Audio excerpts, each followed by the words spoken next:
nel mese di luglio ed è un nuovo record quello raggiunto dalla nostra emittente. Per ascolti Antenna 3, la prima televisione regionale d'Italia.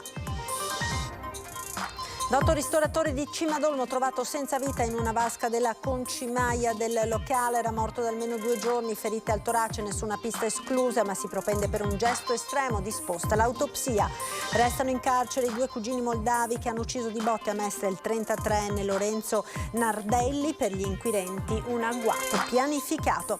Paura sugli autobus a Meolo dopo un tamponamento tra furgoni. Un mezzo di ATV si schianta contro un'altra vettura sulla Treviso Mare a Mestre. Sul terraglio Corriera ACTV in un fosso. A Negrari, funerali del 13enne travolto e ucciso dal pirata della strada, lo strazio della famiglia, la lettera della mamma, la richiesta di giustizia. Ripresi in un video i giovanissimi vandali notturni che hanno colpito il villaggio Stella Maris della diocesi di Treviso a Bibbione, sedie distrutte ed arredi del chiosco sulla spiaggia. Imprevisto fortunatamente senza conseguente per un pilota e stupore per i turisti. Stamane ammaraggio d'emergenza sul lago di Santa Croce per un aereo antincendio. Il corpo di San Pio X tornerà a Venezia il prossimo ottobre in occasione dei 120 anni dall'elezione al soglio di San Pietro. Il pellegrinaggio dell'urna dal 17 al 22 ottobre. Ben ritrovati con l'edizione del Veneto dei nostri telegiornali in primo piano. Quest'oggi parliamo di noi perché gli ultimi dati Auditel nel mese di luglio dimostrano un record per la nostra emittente. Antenna 3 per ascolti è la prima televisione regionale d'Italia.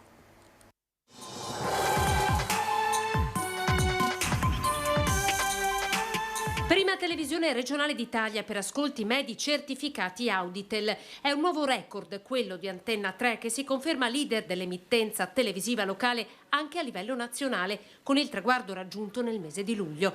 La televisione regionale più vista tra le reti locali di tutto il paese, battendo corazzate storiche di altre regioni ben più popolose del Veneto. Antenna 3 è prima con un ascolto medio di oltre 8.700 telespettatori e 438.000 contatti giornalieri contro i 7.900 circa registrati in Puglia da Telenorma con i suoi 386.856 contatti. Supera Videoline, emittente sarda, che registra un ascolto medio di 8.495 telespettatori e quasi 360.000 contatti. Davanti anche alla Campana Canale 21 con un ascolto medio di 6.963 telespettatori e 378.000 contatti e la Meneghina Tele Lombardia che si ferma ad un ascolto medio di 6.259 spettatori e 399.000 contatti. Un mese intenso quello di luglio sul fronte delle notizie e che conferma il gradimento record per Antenna 3, già leader indiscussa a Nord-Est. L'emittente che ha infranto ogni record non ferma mai la propria opera di informazione autorevole, puntuale e apprezzata dal grande pubblico ogni giorno con i telegiornali e gli approfondimenti a firma delle redazioni del Network Media Nord-Est. Un nuovo record che dobbiamo ancora una volta a voi, a chi sceglie quotidianamente di mantenere l'indissolubile legame con Antenna 3 e fare luce su problemi, opportunità, eccellenze e la voce dei cittadini di un territorio che tiene al proprio sviluppo. Ne è parte anche il successo di Antenna 3, ora anche prima televisione regionale d'Italia. Grazie.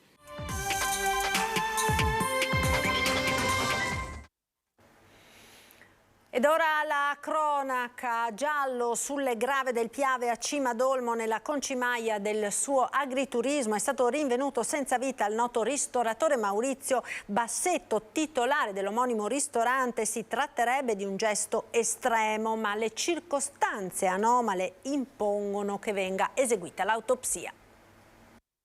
Mi diceva sempre, sta battuta prima o poi mi troveranno morto. Non è che ti lascia un po' così dei dubbi, però era proprio per la solitudine. Ed è successo davvero. Il ristoratore Maurizio Bassetto, 80 anni, titolare del ristorante da Maurizio sulle grave del Piave a Cimadolmo, è stato ritrovato senza vita dalla nipote nella concimaia a poche decine di metri dal locale. In già avanzato stato di decomposizione, la morte risalirebbe ad almeno 2 giorni fa. Erano le 6:30 quando è scattato l'allarme. Sul posto si sono portati SUEM 118 e carabinieri della compagnia di Conegliano che hanno a loro volta fatto intervento intervenire i vigili del fuoco con un mezzo del nucleo NBCR e il medico legale per una prima ricognizione del cadavere. È stato recuperato. Io non posso dire, lascio i carabinieri. Grazie. Il recupero è avvenuto con tutte le cautele del caso, senza escludere alcuna ipotesi. La concimaia è profonda oltre 2 metri. Quando il corpo seminudo è stato riportato in superficie, addosso 2 lame, un coltello e un rasoio, quelle che lui avrebbe usato per infergersi delle profonde ferite a torace e addome. L'ipotesi più accreditata dagli inquirenti è dunque quella del gesto estremo. Abitazione e ristorante sono stati posti sotto sequestro. Erano in ordine, biglietti d'addio non ne sono stati trovati, eppure chi lo conosceva bene lo racconta come un guerriero, solitario, certo, ma pur sempre un combattente con idee spesso controcorrente e molta determinazione nel portarle avanti. Diciamo che stava passando anche un momento tranquillo, discreto, insomma, ecco. Quando l'aveva visto l'ultima volta? Guardi, circa 20 giorni fa, più o meno, un mese. Sono passato un pomeriggio, non chiamo neanche perché so che di solito il telefono non lo vede. E con un colpo di clacson è uscito, abbiamo bevuto qualcosa, abbiamo parlato un po' del momento, così, insomma, che era un po' duretto per riprendere, però diciamo lui era uno che viveva un po' anche così, nella sua ruralità, nel suo essere un po' solitario, però sempre ben conosciuto, diciamo. In quell'occasione Zuccolotto, amico e cliente da sempre, era rimasto d'accordo per una cena a base di pavone da organizzare per settembre. Ma l'aveva trovato in buono stato di salute? Lo aveva trovato depresso in qualche modo? No, diciamo, ho sentito che è un'amica che lavora al supermercato di Mareno, le solite battute quando va a prendere i materiali, e l'ha visto, insomma, contento, insomma. Ma il quadro che emerge dopo le lunghe ore di rilievi dei carabinieri è quello di un uomo solo che avrebbe deciso di andarsene. Sarà tuttavia l'autopsia sul corpo a dire l'ultima parola sulla morte del noto ristoratore. A Mestre ora con le ultime novità sull'omicidio del 32enne di Salzano, Lorenzo Nardelli. La relazione del medico legale Cristina Mazzaroli, che ha ispezionato esternamente il cadavere di Lorenzo Nardelli, dipinge il quadro di un massacro ad opera dei cugini di origine moldava Radu e Marin Rusu, 32 e 35 anni, avvenuto nella notte tra mercoledì e giovedì scorso nell'ascensore teatro del massacro, risultato zeppo di sangue, specie nella parte alta dell'abitacolo, è avvenuto nel condominio al civico 9 di via Rampa Cavalcavia a Mestre.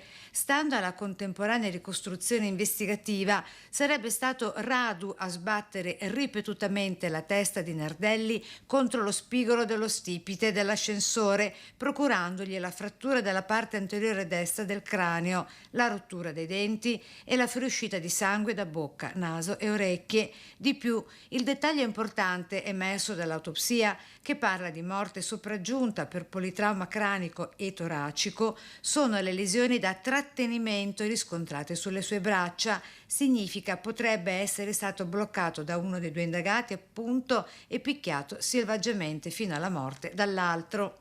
L'evento si è consumato in pochi minuti, si tratta di 15-20 minuti complessivamente, perché le telecamere hanno ripreso Nardelli che arrivava lì alle 11:05 e alle 11:22, 11:23 erano già in ascensore, già è stata chiamata, erano arrivate le forze dell'ordine più o meno.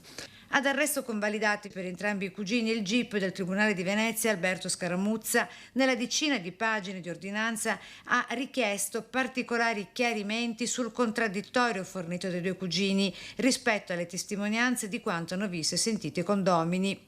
Tipo la porta se fosse aperta o chiusa, se fossero sicuri di aver chiuso la porta dopo essere andati a portare giù l'immondizia, se quando sono entrati all'interno dell'ascensore se è entrato prima il Nardelli e poi il Radu, oppure se sono entrati Radu e Nardelli insieme, perché questo sarebbe in qualche modo contraddetto da quello che ha visto dallo spioncino di casa alla dirimpettaia. Tra le ipotesi degli inquirenti anche il fatto che Nardelli possa essere stato attirato in una trappola tessuta nella rete dei 2 cugini. I suoi assistiti continuano a sostenere quindi la tesi del tentato furto in casa. Furto non sappiamo. Quel soggetto era in casa senza motivo, ovviamente senza il loro consenso, senza essere stato invitato. Prima a Mestre, poi a Meolo, giornata nera per i bus di linea coinvolti in altrettanti incidenti. Solo per un caso si è evitata la strage, in meno di una settimana 4 i sinistri con pullman tra Venezia e Treviso. Era partito da Treviso direzione San Donà di Piave con 7 passeggeri a bordo il bus di linea della TVO che nel primo pomeriggio sulla Treviso Mare all'altezza di Meolo si è scontrato con una Skoda che procedeva nella direzione opposta, un frontale come conseguenza del disperato tentativo da parte del conducente del pullman di evitare 2 furgoncini che si erano appena tamponati. L'effetto domino poteva quindi trasformarsi nell'ennesima strage, solo la prontezza di riflessi dell'autista e la bassa velocità di entrambi i mezzi, circa 40 km orari, hanno evitato il peggio. Immediato l'intervento della macchina di soccorsi con SUEM, vigili del fuoco e Polstrada. Alcuni feriti sono stati medicati sul posto, 2 passeggeri in particolare saranno sottoposti a ulteriori accertamenti. In pronto soccorso anche l'automobilista della Skoda, comunque non grave. Poche ore prima a Mestre, sul Terraglio, vicino a Villa Salus, copione del tutto simile con un pullman, stavolta della CTV, che si è scontrato con il furgone di una ditta edile, terminando la sua corsa nel vicino Fossato. L'incidente poco prima delle 11, paura tra i passeggeri a finire in pronto soccorso in condizioni non gravi, l'autista del bus. Impiegate tutte le forze dell'ordine con i rilievi affidati alla locale, tanti i residenti attoniti. Siamo passati, abbiamo visto e siamo fermi qua senza sapere. È una dinamica abbastanza impressionante. Certo. Comunque no, siamo arrivati, non capiamo ancora come che è successo questo fatto qua. L'impatto penso che è stato abbastanza violento e comunque penso che i passeggeri sono rimasti all'interno chiusi, quindi non sono usciti dall'impatto, quindi fortunatamente sono salvi. 2 incidenti che arrivano al termine di una settimana nera per i bus di linea. Lunedì sera il mezzo MOM piombato in un giardino sulla Noalese a Quinto di Treviso. Mercoledì pomeriggio il pullman a TVO finito capovolto a San Biagio di Callalta. In poco più di 5 giorni la cronaca di 4 tragedie sfiorate. Nel Veronese ora Negrar si è fermata stamane per l'ultimo saluto a Chris Obeng Abom, il 13enne falciato dal pirata della strada.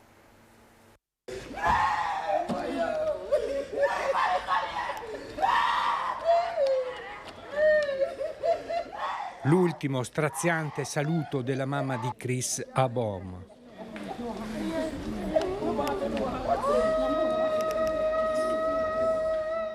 Negrar si è fermata questa mattina per salutare un'ultima volta il 13enne travolto e ucciso dal pirata della strada. Le tensioni di questi giorni lasciano il posto al dolore. Familiari, amici, compagni di squadra e di scuola e la comunità ghanese si sono stretti attorno al papà Emanuel e alla mamma Diana, al fratello e alla sorella di Chris. Tutti in silenzio hanno ascoltato la lettera scritta dalla madre che non se l'è sentita di leggerla sull'altare. I medici che si sono presi cura di te, dopo il tuo salvataggio, ci hanno detto che se ti avessero ritrovato e portato prima, saresti potuto sopravvivere. Queste parole mi spezzano il cuore, perché se l'assassino avesse avuto pietà sulla tua anima innocente e avesse chiamato i soccorsi invece di scappare, io non sarei qui. Tra poche settimane compierei 14 anni e non so come riuscirò a celebrare quella giornata senza di te. Addio è una delle cose più tristi che io abbia mai voluto dirti. Riposa in pace, figlio mio. Sono Samuel, fratello di Chris. Chris è un ragazzo vivace e felice e anche se vedi la mamma, dico di volere. Dobbiamo stare attenti quando siamo in strada, perché la nostra vita è preziosa. Ciao Chris, riposa in pace, che preghiamo che giustizia sia fatta. Sulla bara è stata distesa la maglia numero 17 amaranto e azzurra della Polisportiva Negrar, la squadra dove giocava dall'età di 7 anni sognando di diventare un campione. Abbiamo assaporato e condiviso vittorie e sconfitte in campo e ti abbiamo visto crescere ammirando sempre la tua allegria, il tuo infinito ottimismo unito a quella spontanea simpatia che ti permetteva di entrare immediatamente nel cuore delle persone. Ciao Chris, grazie per tutto quello che hai fatto per noi. Buon viaggio. I tuoi insegnanti, i tuoi compagni di classe e tutta la comunità scolastica dell'istituto Complessivamente grazie.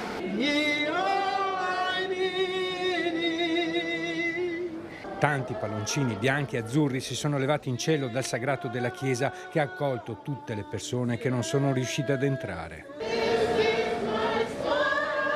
All'uscita del feretro la comunità ghanese ha intonato dei canti durante la processione verso il cimitero dove è stato celebrato il rito evangelico, una marcia di dolore per accompagnare Chris per l'ultima volta.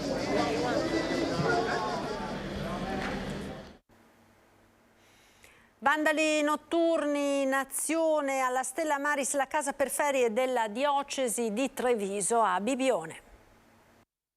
Ecco la notte brava dei vandali che hanno danneggiato le strutture sulla spiaggia della Stella Maris, la casa per ferie della diocesi di Treviso a Bibione in zona Pineda. Ripreso dalle telecamere di videosorveglianza si vede il gruppo di ragazzi e ragazze giovanissimi che festeggiano. Come lo si intuisce quando entrano nel campo della telecamera le sedie rotte e lanciate sulla spiaggia a beneficio dei telefonini con flash che scattano a ripetizione. A scoprire il disastro la mattina seguente i volontari arrivati per sistemare ed aprire il chiosco. Hanno trovato una quindicina di sedie di plastica rotte, 4-5 tavoli, buttato giù una staccionata di plastica che serviva per dividere i reparti dei bagni. E hanno trovato tutto rotto, insomma, hanno tentato di buttare giù una porta con un calcio che ci sono riusciti. Danni per qualche migliaia di euro ancora in corso di quantificazione e c'è andata pure bene, commenta amareggiato il direttore. Se vanno gli ombrelloni, come è successo ancora, tagliano le teghe degli ombrelloni, rompono qualche ombrellone e là fanno prestare sui soldi perché costano. Vandalismi che fanno ancora più male se si pensa che la struttura è nata soprattutto per un turismo inclusivo rivolto a disabili, famiglie e anziani che qui possono trovare un alloggio privo di barriere architettoniche, ma anche una struttura che si occupa dell'inserimento lavorativo di persone con disabilità. La settimana scorsa avevamo l'associazione del Tonino Bello della diocesi sempre, erano 50 ragazzi disabili con 100 giovani che li accompagnavano. Hanno fatto una settimana, adesso abbiamo famiglie, una cooperativa sociale che viene qua. La struttura è stata pensata per la disabilità. Il raid vandalico dell'altra notte non è il primo e non ha interessato solo Stella Maris. Non hanno fatto solo da noi. Lungo il viale c'erano tutti i bidoni del Mondici rovesciati in mezzo alla pista ciclabile. Purtroppo non è la prima volta che succede né a noi, perché è successo anche l'anno scorso, ma neanche ai nostri vicini a Bibione Spiaggia o Bibione Mare, che sono le due spiagge che confinano con noi. Anche loro subiscono questi vandalismi da parte di giovani di notte, che molto spesso, qualche volta li hanno trovati, spesso sono anche minorenni purtroppo. Nel Bellunese ora con l'atterraggio d'emergenza questa mattina al lago di Santa Croce in Alpago per un aereo antincendio. Fortunatamente non ci sono state conseguenze. Stamattina verso le ore 9 il velivolo qui alle mie spalle ha avuto un problema tecnico e per ragioni di sicurezza ovviamente non ha effettuato il decollo di ritorno. Immagini fuori dall'ordinario questa mattina per chi si trovava sul lago di Santa Croce. Quello eseguito da un aereo antincendio Fireboss si definisce ammaraggio di emergenza, ma visto che non si tratta di mare bensì di lago, verrebbe quasi da dire di allagaggio. Diverse le persone che quando è accaduto erano sulle sponde del lago per trascorrere il sabato vacanziero. Ho visto la scena che c'erano due aerei che si stavano uno davanti all'altro, circa una cinquantina di metri, sorvolavano sopra il lago finché uno è sceso a prendere l'acqua perché servono anche per spegnere piccoli incendi. Solo che il secondo non è riuscito più a alzarsi, forse un problema del motore o qualcosa.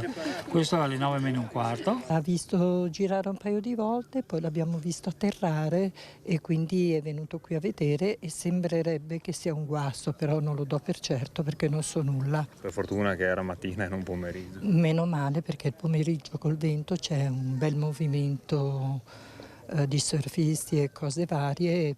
Meno male. L'episodio è avvenuto durante un volo addestrativo. In quota però qualcosa ha indotto il pilota, per prudenza, ad eseguire la manovra che lo ha portato a posarsi sullo specchio del lago senza nessuna conseguenza, per fortuna, per cose o persone. Sul luogo sono intervenuti per la messa in sicurezza i vigili del fuoco di Belluno. Famiglie sempre più indebitate, negozianti e artigiani a rischio usura, a dirlo uno studio della CGA di Mestre. Al 31 dicembre 2022 l'importo medio dell'indebitamento per nucleo familiare presente in Italia è salito a 22.710 euro, con il Veneto che ha superato l'indebitamento italiano di quasi 3.000 euro e pari a 24.911 euro. Complessivamente lo stock dei debiti bancari in capo a tutte le famiglie venete e italiano si è attestato sui livelli record, ovvero 52 miliardi e 550 milioni per la nostra regione rispetto ai complessivi 595,1 miliardi di euro per tutta Italia. Debito che per il Veneto è aumentato del 3,7% rispetto al 2021, ovvero lo 0,2% in più rispetto allo standard italiano. Così l'ufficio studi della CGA di Mestre, che a seguito di questi risultati paventa un altro rischio, la recrudescenza dell'usura. Sebbene lo stock dei debiti delle famiglie sia in aumento a causa dei rincari, dell'incremento del costo dei mutui, dell'impennata delle bollette, la situazione è critica, ma ancora sotto controllo. Va comunque monitorata attentamente, perché le banche prestano sempre meno soldi, soprattutto agli artigiani e piccoli negozianti, che a loro volta potrebbero essere tentati inconsapevolmente a ricorrere agli usurai, che in questi momenti di difficoltà sono i più disponibili ad aiutare, si fa per dire, chi è a corto di liquidità. Nonostante sia da tempo in calo il numero delle denunce per il reato di usura alle forze dell'ordine, non è da escludere infatti che l'incremento dei debiti di famiglie, negozianti e artigiani spinga più di qualcuno a rivolgersi agli usurai. Giornata di traffico intenso e code quella di oggi verso tutte le principali località di vacanza del Veneto. Questa mattina in A4 direzione Trieste la coda ha raggiunto i 10 km tra Padova Est e l'area di Arino a causa di 3 incidenti, fortunatamente senza gravi conseguenze, che hanno però creato parecchi disagi alla circolazione già particolarmente congestionata. Nel pomeriggio la situazione più critica si è verificata nel tratto friulano della A4 con code in uscita a Re di Puglia e Trieste Lisert e traffico molto sostenuto anche verso la montagna. Vediamo. Secondo fine settimana di agosto con sabato tavolino nero per le partenze del ponte di Ferragosto. La montagna invoglia, ma il viaggio può diventare impegnativo. Fin dalla mattina il serpentone delle auto che sono arrivate in provincia di Belluno percorrendo la A27 ha cominciato ad allungarsi sia a Cadola che a Pian di Vedoia. E dal traffico che vediamo in questi giorni devo dire che si presenta un ottimo Ferragosto, un ottimo periodo. C'è sempre il problema dei disagi legati al traffico, ma quelli sappiamo che dobbiamo convivere ancora per qualche anno prima che siano completate tutte le varianti che dovevano essere pronte per i mondiali, ma mi auguro che in parte saranno almeno pronte per le Olimpiadi. Per chi si mette in viaggio ricordiamo il numero verde pronto ANAS 800 841 148 del servizio clienti per parlare con un operatore H24 e avere informazioni sulla viabilità in tempo reale. Traffico che però vuol dire turisti in arrivo per una stagione estiva che sulle Dolomiti promette buoni risultati. Verso la montagna la giornata di oggi e domani e penso anche dopodomani, poi per i rientri ne parleremo nei prossimi fine settimana.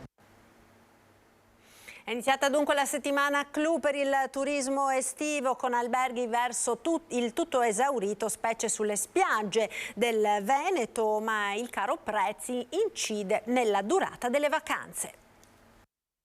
Avevamo delle percentuali di occupazione una settimana fa che erano intorno al 75, rasentavano l'80% mediamente, sebbene come le ho detto è difficile fare una media. Nelle località balneari in questa settimana, se andiamo a fare anche una ricerca della disponibilità di camere a partire da questo sabato al sabato prossimo, le disponibilità cominciano a ridursi in maniera significativa. Alberghi alberghi, specie sulle spiagge, verso il tutto esaurito per la settimana clou dell'estate, a testimonianza di come, nonostante il caro prezzi, a qualche giorno di vacanza a Ferragosto non si rinuncia. Un periodo appannaggio soprattutto dei vacanzieri italiani, che comunque quest'anno vede anche un ritorno di tedeschi ed austriaci al mare ed americani nelle città d'arte. È pur vero, e questo va detto, che nella midweek, cioè se andiamo a fare una ricerca di camere nell'infrasettimana, qualche camera magari di una notte qua e là la si possa ancora trovare. Questo a significare che c'è stata una riduzione un po' della permanenza media del turista complessivamente rispetto a quanto magari è avvenuto l'anno scorso o prima del Covid. Luci ed ombre di un'estate che qualche difficoltà in più rispetto al record che ci si aspettava di inizio stagione l'ha presentato. Il maltempo di maggio e luglio hanno influito, come pure i rincari dell'ultimo periodo. Io credo che gli operatori siano stati costretti ad adeguare, ovviamente, pur di mantenere i livelli qualitativi della propria offerta. Il costo della vacanza è innegabile. Io credo che gli operatori abbiano un atteggiamento responsabile, soprattutto se sono dei professionisti come sono, sanno perfettamente che adottare delle politiche di prezzo non sostenute da altrettanti livelli qualitativi dei servizi alla fine è un po' un boomerang, cioè si ritorcerà contro, perché il mercato da questo punto di vista è abbastanza feroce.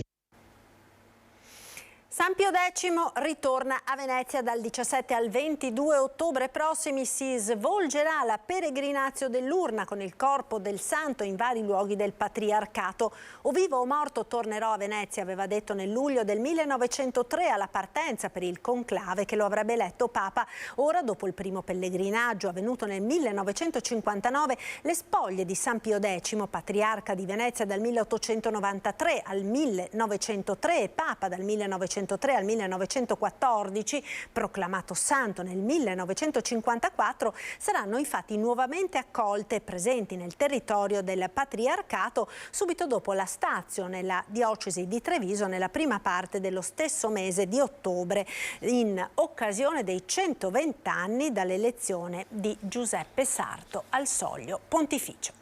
Ed è tutto per questa edizione, vi ringrazio per essere stati con noi, ci salutiamo come sempre con il nostro meteo e le previsioni per le prossime ore. Arrivederci.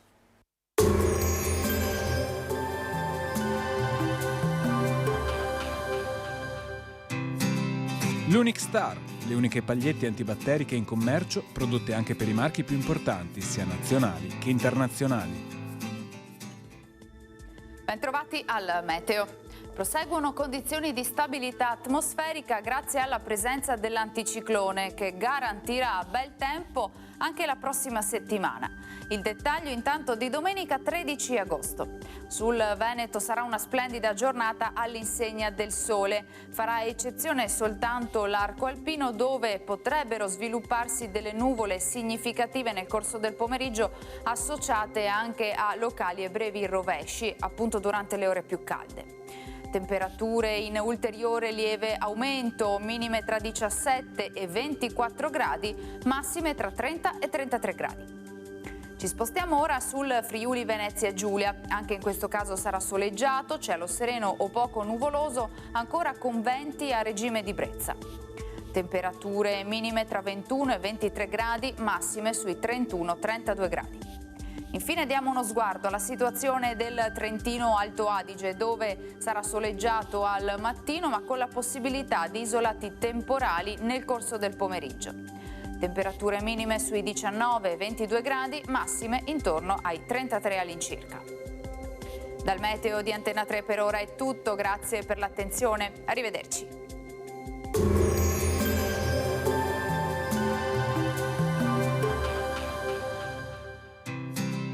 L'Unic Star, le uniche pagliette antibatteriche in commercio, prodotte anche per i marchi più importanti, sia nazionali che internazionali.